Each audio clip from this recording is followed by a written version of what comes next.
नमस्कार, मुद्दा देख रहे हैं आप। मैं हूं आपके साथ रेशु त्यागी। कर्नाटक विधानसभा का चुनावी बिगुल बज गया है। चुनाव का ऐलान हो गया है। 10 मई को मतदान है और 13 मई को मतों की गिनती की जाएगी।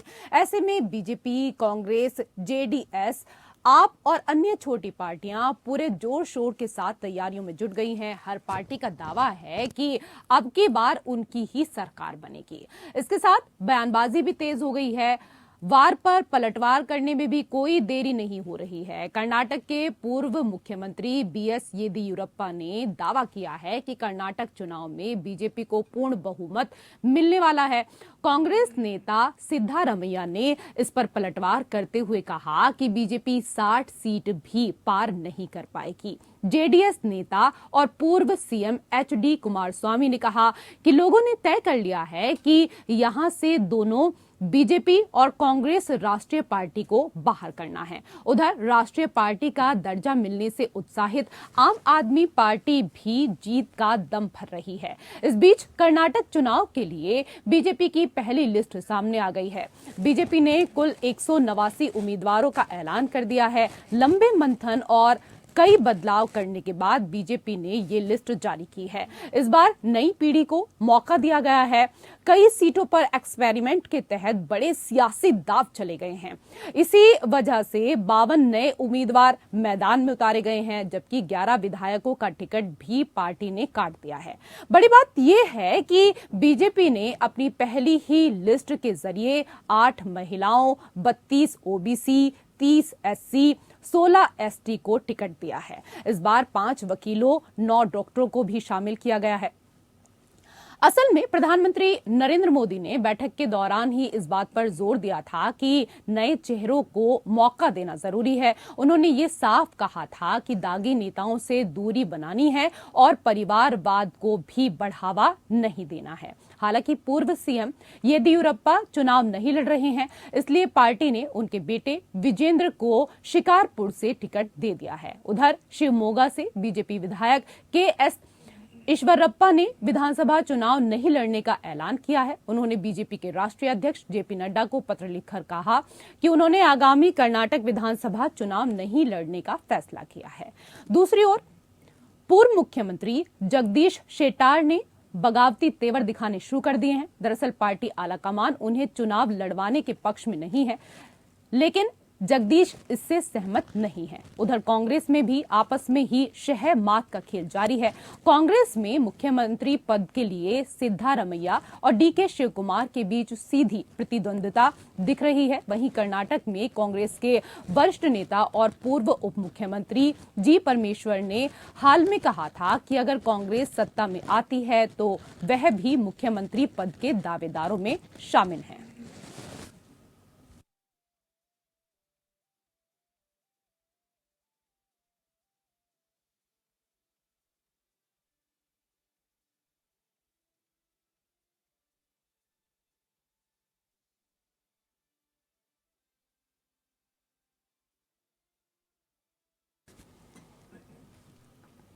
तो इसी को लेकर आज हम मुद्दा में चर्चा करेंगे। चर्चा करने के लिए इस वक्त पैनल में 2 खास मेहमान हमारे साथ जुड़ चुके हैं।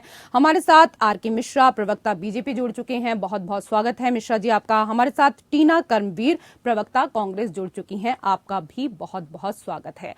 आर.के. मिश्रा जी, आपने तो बड़ी जल्दबाजी दिखाई। आपने उम्मीदवारों की जो लिस्ट है वो जारी कर दी है और नए चेहरों को भी मौका दिया गया है इस बार। देखिए, यहाँ पर बात ये नहीं है कि हमने पहले तय कर दिया है, हमने 189 लिस्ट बना रखी है। देखिए, कोई कुछ न कुछ कहीं ना कहीं एडजस्टमेंट होता रहता है हर एक के अंदर में। कोई पहले निकालता है, कोई बाद में। इसके ऊपर मैं राजनीति नहीं करना चाहता, लेकिन ये एक नई पीढ़ी और नई सोच के साथ हम कर्नाटक के अंदर में रहे हैं।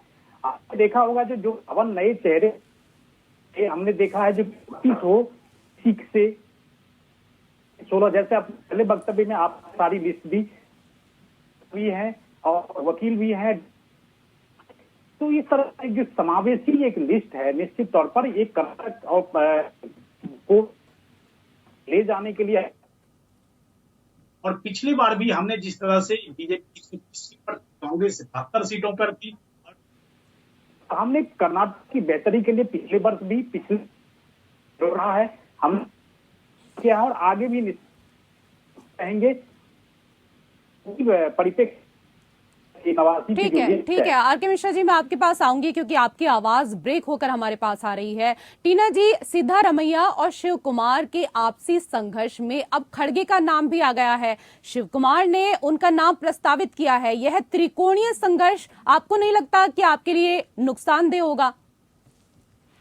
देखिए, मैं सबसे पहले तो ये बताना चाहती हूँ कि ऐसी कोई क्ले और ऐसा कुछ भी नहीं है। हमारी पार्टी के जो नेता हैं, जो आला कमान कहता है वो अपने जो शीर्ष पर बैठे नेताओं उनकी पूरी बात मानी जाती है और उनके बीच उससे ऐसी कोई कलह नहीं है। लेकिन मीडिया या जिस तरीके की चर्चा बनी हुई है वो बेबुनियाद है, क्योंकि हमारे नेता जो है, हाँ, कुछ ऐसे विषय होते हैं, कुछ ऐसे मुद्दे होते हैं जिसपे वो अपनी, जैसे कहें कि हमारी पार्टी के अंदर अभिव्यक्ति की आजादी है तो आकर बोलते हैं, तो वो एक अलग बात है। लेकिन आपसी कलह जैसा कुछ ऐसा है नहीं, ना ही कोई झगड़ा है, ना ही खड़गे जी ऐसा। खड़गे जी ने सिर्फ ये कहा है कि क्योंकि कोई भी अध्यक्ष चाहता है कि ऐसी कोई मुख्यमंत्री बने, तो उस पर उन्होंने अपनी बात रखी है।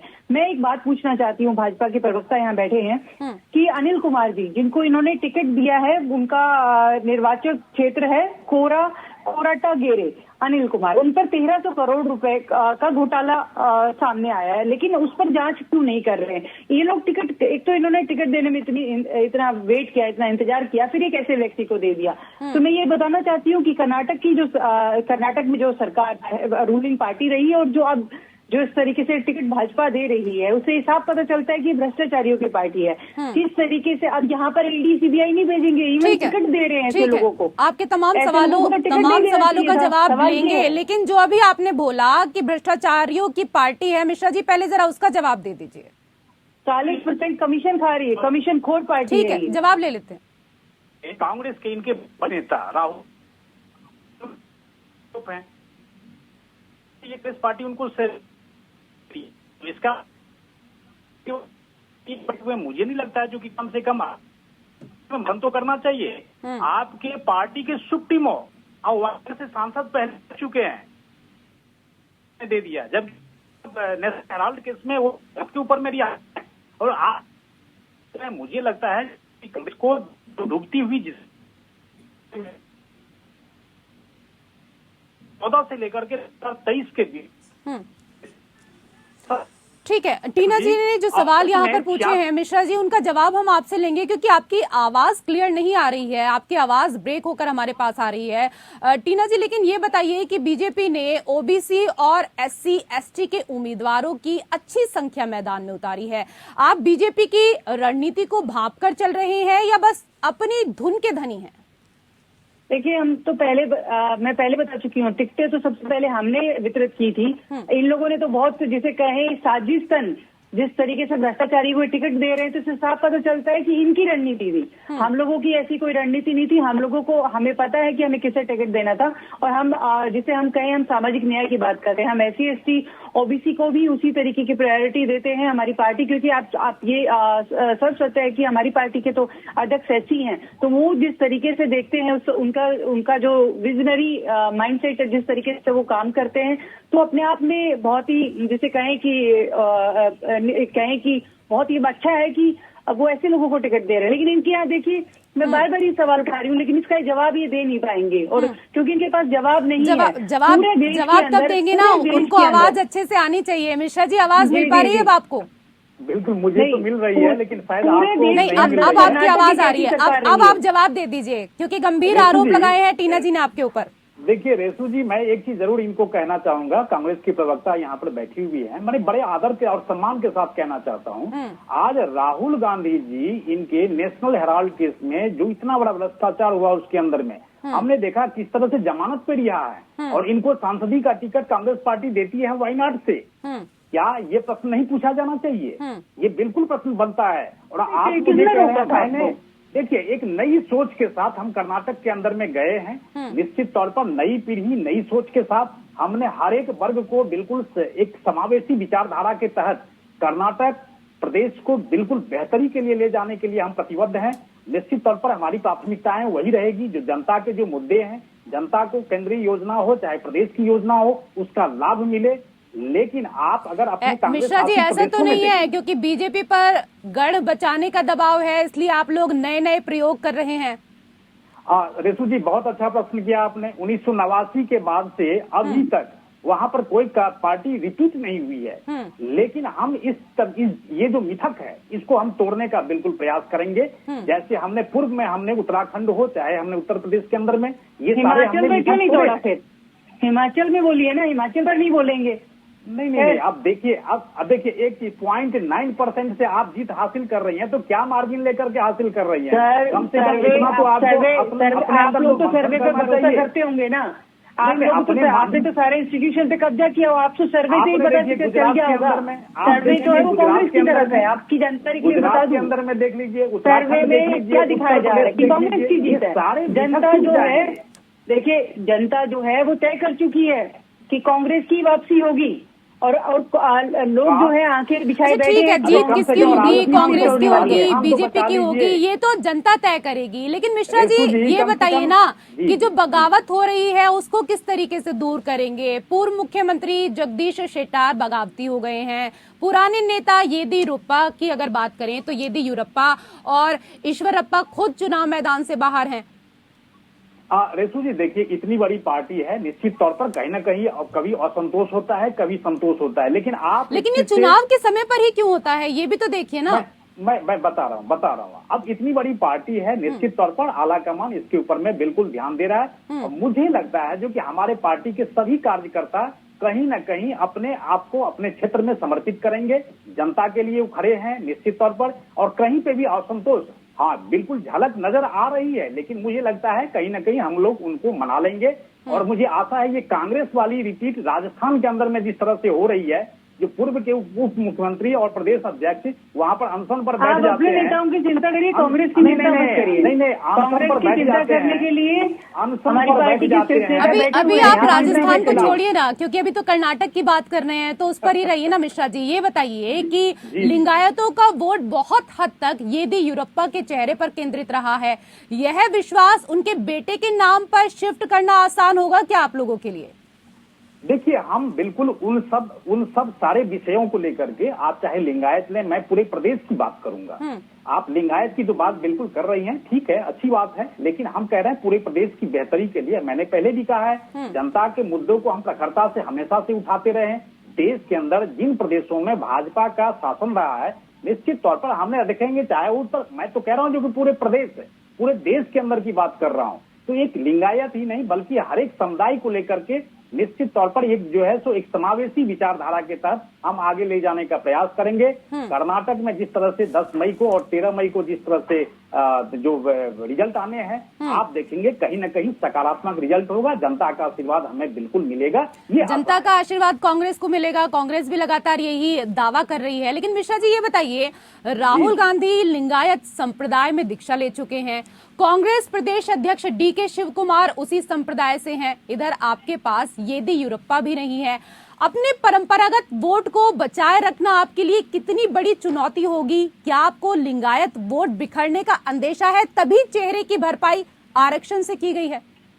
देखिए रेसू जी, यहाँ पर आप देखेंगे जो हर एक पार्टियों को एक चुनौती तो होती है। जब चुनाव में आप जाते हैं तो हर एक तरह की चुनौतियों का सामना करना पड़ता है। निश्चित तौर पर आप चाहे राहुल गांधी हो चाहे कोई भी हो, मैं कांग्रेस के नेता की बात कर रहा हूँ, वहां पर वो अपने आप को साधने की जरूर कोशिश कर रहे हैं, लेकिन कांग्रेस का पोल खुल चुका है रेसू जी। मैं आपको विश्वास के साथ कह सकता हूँ, क्योंकि देश के अंदर में जिस तरह से इनके पोल खुले हुए हैं, अरे आज देख रहे हैं जो कि कांग्रेस का आंख तो बिल्कुल खत्म हो चुका है। 2014 से लेकर के 2023 के बीच में 53 विधानसभा चुनाव हुए, इसमें 86% कांग्रेस की हार हुई है। ये मैं नहीं कह रहा हूँ, बल्कि आंकड़े कह रहे हैं। पोल खोलने की कोशिश तो लगातार कांग्रेस भी कर रही है, लेकिन आप खोलने ही नहीं दे रहे हैं।